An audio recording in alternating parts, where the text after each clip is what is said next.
Hello दोस्तों, Rama mathematics classes में आपका स्वागत है। आज देखते हैं इस वीडियो में प्राचीन इतिहास का निचोड़। इसमें हम देखेंगे प्रमुख भारतीय वंश जो प्राचीन काल में कौन कौन से वंश हुए हैं एवं उनके संस्थापक और उपाधियां। इसके अलावा देख लेंगे अशोक से संबंधित महत्वपूर्ण तथ्य एवं कवियों के संरक्षक और कुछ प्रमुख मंदिर भी देख लेंगे इसी में। आप भी ध्यानपूर्वक सुनते रहिएगा और साथ साथ अपने कॉपी पर भी नोट करते रहिएगा, ताकि अगर यहाँ से प्रश्न बने तो एग्जाम हॉल में छूटने की संभावना बहुत ही कम बने और आपको नोट कर लीजिएगा तो रिवीजन करने में बहुत ही आसानी हो। आइए बिना समय लेते हुए आगे बढ़ते हैं। अगर वीडियो अच्छा लगता है तो लाइक, सब्सक्राइब, कमेंट और साथ साथ अपने दोस्तों के साथ भी शेयर कीजिएगा। देखिएगा क्या तो अब आते हैं अपने टॉपिक पर। क्या तो प्रमुख भारतीय शासक वंश एवं क्या तो उपाधि। इसमें देखिएगा कि हम क्या क्या देखेंगे। पहला जो है प्रमुख भारतीय शासक वंश उपाधि। इसके अलावा देखेंगे प्रमुख राजवंश एवं इनके संस्थापक। इसके अलावा देख लेंगे इसी वीडियो में अशोक से संबंधित महत्वपूर्ण तथ्य। इसके अलावा देखेंगे कि कौन से कवि किसके शासनकाल में संरक्षक थे एवं कुछ महत्वपूर्ण मंदिर भी देख लेंगे। देखिएगा क्या तो जिसमें से पहला सबसे एक तरफ है शासक, दूसरे तरफ है वंश और तीसरे तरफ क्या तो उपाधियां हैं। तो जिसमें से पूछेंगे बिंदुसार किस वंश का है तो मौर्य वंश का। इसने कौन सी उपाधि धारण की तो अमित्र घाट की। तो यहाँ से प्रश्न इस तरह पूछे जाते हैं कि मौर्य वंश के संस्थापक कौन तो मौर्य वंश के संस्थापक हम आगे में देखेंगे, लेकिन यहाँ से प्रश्न डायरेक्ट ये पूछते हैं कि बिंदुसार किस वंश से संबंधित हैं तो मौर्य वंश से। लेकिन पूछेंगे कौन सी उपाधि धारण की तो अमित्र घाट। कौन तो अमित्र घाट। लेकिन देखिएगा कि मौर्य वंश के संस्थापक कौन है तो चंद्रगुप्त मौर्य। यहाँ पे ध्यान से याद रखिएगा। आगे क्या तो देखिएगा अशोक किस वंश से संबंध है तो मौर्य वंश से ही संबंध है। आप इसे ध्यान से याद रखिएगा। ये बिंदुसार का ही पुत्र है। कहो तो बिंदुसार का ही पुत्र है। इसने अशोक ने अपने 99 भाइयों की हत्या करके राजगद्दी पर बैठा था। इसने उपाधि देवानाम क्या तो देव नाम प्रियदर्शी या प्रियदर्शी रखा था। देव नाम प्रियदर्शी या प्रियदर्शी उपाधि रखा था। कनिष्क ये कुषाण वंश के संस्थापक है। कनिष्क जो है किस वंश का संस्थापक है तो कुषाण वंश का। इसने कनिष्क ने किस चीज का उपाधि धारण की तो देवपुत्र की उपाधि धारण की है। देवपुत्र की उपाधि। इसके अलावा देखेंगे क्या तो हाल जो है सातवाहन वंश के किस वंश का तो सातवाहन वंश का। इसने हाल ने कवि वत्सल्य की उपाधि धारण की थी। कवि वत्सल्य की उपाधि धारण की थी। गौतमी पुत्र सतकर्णी जो है सातवाहन वंश से ही संबंध है। इसने क्षत्रिय दर्पणमान मर्दन की उपाधि धारण की थी। क्षत्रिय दर्पणमान मर्दन की उपाधि धारण की थी किसने तो गौतमीपुत्र सतकर्णी ने। गौतमीपुत्र सतकर्णी ने। आप इसे ध्यान से याद रखिएगा। इसके अलावा क्या तो देखिएगा समुद्रगुप्त। क्या बोले तो समुद्रगुप्त ये है गुप्त वंश से संबंध है। किस वंश तो गुप्त वंश से संबंध है। इसने कविराज पराक्रम की उपाधि धारण की थी। समुद्रगुप्त ने कविराज पराक्रम की उपाधि धारण की थी। आप इसे ध्यान से याद रख सकते हैं। इस तरफ है शासक है, इस तरफ वंश से संबंध है, इस तरफ है उपाधि। देखिएगा चंद्रगुप्त प्रथम क्या बोले चंद्रगुप्त प्रथम जो है गुप्त वंश से ही संबंधित है। इसने महाराजा धीराज की उपाधि धारण की है। महाराजा धीराज की उपाधि धारण की है। देखिएगा चंद्रगुप्त द्वितीय जो है ये भी गुप्त वंश से संबंधित है। इसने विक्रमादित्य की उपाधि धारण की थी। विक्रमादित्य की उपाधि धारण की है। आगे कौन देखिएगा हर्षवर्धन है। कौन तो हर्षवर्धन। इसने पुष्यभूति ये जो है पुष्यभूति वंश से संबंधित है। इसने उपाधि शिलादित्य की धारण की थी। शिलादित्य की। आगे जो है पुलकेशिन द्वितीय जो है चालुक्य या वातापी वंश से संबंध रखते हैं। चालुक्य या वातापी वंश से संबंध रखते हैं। इसने परमेश्वर की उपाधि धारण की थी। परमेश्वर की उपाधि धारण की थी। देखिएगा क्या तो महेंद्र वर्मन प्रथम। क्या तो महेंद्र वर्मन प्रथम ये जो है पल्लव वंश से संबंध है। इस ये जो है क्या तो विचित्र विचित्र चित्र की उपाधि धारण की थी, विचित्र चित्र की उपाधि धारण की थी। कौन तो? महेंद्र वर्मन प्रथम, जो पल्लव वंश से संबंध रखते हैं। आगे है नरसिंह वर्मन प्रथम, नरसिंह वर्मन प्रथम, ये भी पल्लव वंश से संबंध है। इसने क्या तो बतापी कोंड एवं महामल्ल की उपाधि धारण की थी, बतापी कोंड और महामल्ल की उपाधि धारण की। आगे है गोविंद तृतीया। कौन है? तो गोविंद तृतीया। गोविंद तृतीया जो है राष्ट्रकूट वंश से संबंधित है, जो क्या तो जात सॉरी क्या तो जंगतुंग की उपाधि धारण की थी, जंगतुंग की उपाधि धारण की थी। किसने? तो गोविंद तृतीया ने। देखिएगा आगे क्या तो एक मिनट। विक्रमादित्य चतुर्थ, विक्रमादित्य चतुर्थ जो है चालुक्य कल्याणी वंश से संबंधित रखते हैं, चालुक्य कल्याणी वंश से संबंधित रखते हैं। इसने त्रिभुवन मल्ल की उपाधि धारण की, त्रिभुवन मल्ल की उपाधि धारण की। आगे है विक्रमादित्य। क्या? तो विक्रमादित्य द्वितीय। इसने ये जो है चालुक्य व्यंगी वंश से संबंध रखते हैं, चालुक्य व्यंगी वंश से संबंध रखते हैं। इसने नरेंद्र क्या तो नरेंद्र मृगराज की उपाधि धारण की है। आगे है राजराज प्रथम जो है चोल वंश से संबंध है। इसने गंगटोक चोल की उपाधि धारण की थी, गंगटोक चोल की उपाधि धारण की थी। आइए देखते हैं कि आगे क्या है, देखिएगा एक मिनट।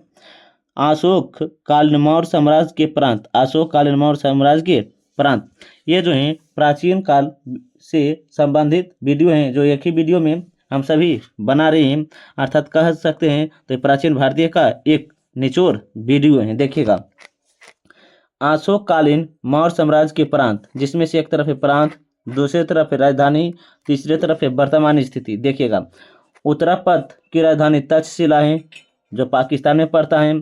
प्राच की राजधानी प्राच या पूर्वी प्रांत की राजधानी पाटलिपुत्र है, जो बिहार में पड़ता है। अवंती की राजधानी उज्जैनी है, जो मध्य प्रदेश में पड़ता है, तो मध्य प्रदेश में। दक्षिणापथ की राजधानी सुवर्णगिरी है, जो कर्नाटक में पड़ता है। कलिंग की राजधानी क्या? तो कलिंग की राजधानी तोसली, जो ओडिशा में पड़ता है, क्या? तो ओडिशा में पड़ता है। अशोक के शासनकाल के प्रमुख अधिकारी एवं उसके कार्य, एक तरफ अधिकारी, दूसरी तरफ क्या? तो कार्य। देखिएगा क्या? तो आग्रमात्य सम्राट का मुख्य मंत्री एवं सहायक होता था। महामात्र प्रशासन के विभिन्न क्या? तो विभिन्न विभागों के अध्यक्ष होते थे, विभिन्न विभागों के अध्यक्ष होते थे। राजूक प्रांतीय स्तर के उच्च अधिकारी होते थे। क्या? तो युक्त या युक्तक जो होता है राजस्व संग्रह करने वाले हैं। प्रादेशिक जो होता है जिले का पदाधिकारी होता है, जिले का पदाधिकारी होता था। ये जो है मौर्य साम्राज्य से संबंध है। आगे देखिएगा क्या? तो अशोक के शिलालेख के प्रति स्थान, खोज, वर्ष एवं स्थापना एवं लिपि है। देखिएगा जिसमें से एक तरफ है स्थापना वर्ष, प्राप्ति स्थान, वर्ष, स्थान, लिपि है, वर्ष, स्थान क्या? तो लिपि है। देखिएगा जिसमें से जूनागढ़ अभिलेख जो 1822 में इसका निर्माण हुआ है। गिरनार सौराष्ट्र किस लिपि में? तो ब्राह्मणी लिपि में। कौन सी लिपि में? तो ब्राह्मणी लिपि में। शहबाजगढ़ी 1863, पेशावर कहाँ? तो पेशावर जो है पाकिस्तान में पड़ता है, कहाँ? तो पाकिस्तान में पड़ता है। ये भी कहाँ? तो किस भाषा में? तो ब्राह्मणी लिपि में, खरोष्टी लिपि में, क्या? तो खरोष्टी लिपि में गिरनार जो है किस भाषा में? तो ब्राह्मणी लिपि में। आगे क्या? तो धौली क्या? तो धौली जो है इसकी स्थापना 1837 में पूरी उड़ीसा ब्राह्मणी लिपि में। कालसी 1837 में। देहरादून उत्तराखंड ब्राह्मणी लिपि।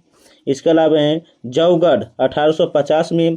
क्या? तो गाजम उड़ीसा में पड़ता है, ब्राह्मणी लिपि में लिखा गया है। सोपारा 1882 में इसका निर्माण हुआ है। थामा कहाँ पर था? तो सौराष्ट्र ब्राह्मणी लिपि में। किस लिपि में? तो ब्राह्मणी लिपि में। आप इसे ध्यान से याद रखिएगा। इसके अलावा है मानसेहरा 1889 में। हजारा पाकिस्तान में पड़ता है, किस लिपि में? तो खरोष्टी लिपि में है। क्या? तो ईरागुड़ी जो है 1916 में। हैदराबाद आंध्र प्रदेश किस लिपि में? तो ब्राह्मणी लिपि में। अर्थात कह सकते हैं अशोक के अधिकांश लिपि जो है ब्राह्मणी लिपि में ही लिखा गया। अधिकांश नहीं कह सकते हैं, तो सबसे ज़्यादा किस भाषा में लिखा गया? तो ब्राह्मणी लिपि भाषा में लिखा गया है। देखिएगा अशोक द्वारा विभिन्न प्रांतों में भेजे गए बौद्ध धर्म के प्रचारक, जिसमें महेंद्र एवं संघमित्रा श्रीलंका से हैं। क्या तो मंझांतिक मंझातिक क्या तो कश्मीर, गंधार है। सोन उत्तरा कहाँ है तो स्वर्णगिरी है। रक्षित उत्तरी किनारा है। धर्मरक्षित पश्चिमी भारत है। महारक्षित यवन साम्राज्य है, यवन राज्य है, यहाँ यवन राज्य है। महाधर्मरक्षित क्या तो महाराष्ट्र है। महादेव मैसूर है, महादेव कहाँ तो मैसूर है। आगे देखिएगा क्या है तो 1 मिनट थोड़ा सा जूम कर लेते हैं ताकि आपको दिख सके। हाँ देखिएगा, प्राचीन भारत के प्रमुख राजवंश संस्थापक एवं उनकी क्या तो राजधानियां हैं। देखिएगा, इसके पहले जो हम पढ़े हैं, भारत के राजवंश अर्थात शासक, उपाधि एवं वंश से संबंधित है। देखिएगा, एक तरफ है वंश, एक तरफ है संस्थापक, तीसरे तरफ क्या तो राजधानी है। तरह से प्रश्न इस तरह पूछे जाते हैं कि हर एक वंश के संस्थापक कौन है तो बिंबिसार। बिंबिसार ने अपनी राजधानी कहाँ बनाई तो राजगिरी या पाटलिपुत्र। राजगिरी या पाटलिपुत्र का बोल सकते हैं। शिशुनाग वंश के संस्थापक कौन है तो शिशुनाग है। इसने राजधानी कहाँ तो वैशाली में बनाई है। नंद वंश के संस्थापक महापद्म नंद हैं, पाटलिपुत्र राजधानी बनाए हैं। मौर्य वंश के संस्थापक चंद्रगुप्त मौर्य हैं, पाटलिपुत्र राजधानी बनाए का तो पाटलिपुत्र राजधानी बनाई है। आगे देखते हैं, शुंग वंश के संस्थापक पुष्यमित्र शुंग हैं, विदिशा पाटलिपुत्र में पड़ता है। कन्ना वंश के संस्थापक वासुदेव हैं, जो पाटलिपुत्र में पड़ता है। सातवाहन वंश के संस्थापक सिमुख हैं, इसने प्रतिष्ठान को राजधानी बनाया है। क्या तो इक्ष्वाकु वंश के संस्थापक वशिष्ठ पुत्र श्री संतोमाले इतने अपना राजधानी कहाँ बना तो नागार्जुन कोंड बना है। नागार्जुन कोंड बना है, यहाँ पे इसे ध्यान से याद रखिएगा। इसके अलावा देखिएगा, कुषाण वंश के संस्थापक कडफिसेस प्रथम है, पुष्पुर पेशावर पड़ता है। गुप्त वंश के संस्थापक श्री गुप्त हैं, इसने अपनी राजधानी पाटलिपुत्र को बनाया है। हूण वंश का संस्थापक तोरमान है, इसने अपनी राजधानी सियालकोट को बनाया है। पुष्यभूति वंश के संस्थापक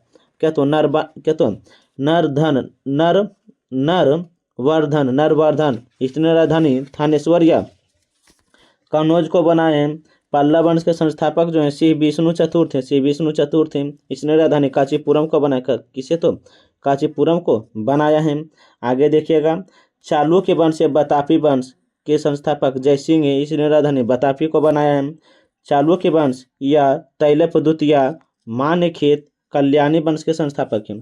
मान्यखेत कल्याणी ने अपनी राजधानी बनाए हैं, लेकिन पूछेंगे चालुक्य वंश के संस्थापक तैलपदूत हैं। चालुक्य वंश कल्याणी, क्या आप इसे ध्यान से याद रखिएगा। इसके अलावा चालुक्य वंश बेंगी वंश के संस्थापक कौन है तो विष्णुवर्धन है।